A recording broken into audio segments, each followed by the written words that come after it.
الرحمن الرحیم۔ صحیح بخاری حدیث نمبر 572۔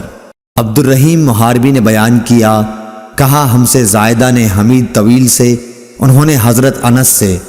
کہ نبی کریم صلی اللہ علیہ وسلم نے ایک دن عشاء کی نماز آدھی رات گئے پڑھی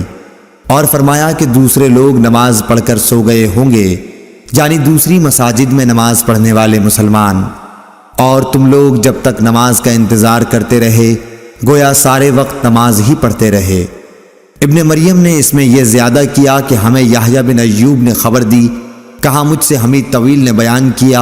انہوں نے حضرت انس رضی اللہ تعالی عنہ سے یہ سنا، گویا اس رات آپ کی انگوٹھی کی چمک کا نقشہ اس وقت بھی میری نظروں کے سامنے چمک رہا ہے۔ اللهم صل على محمد وعلى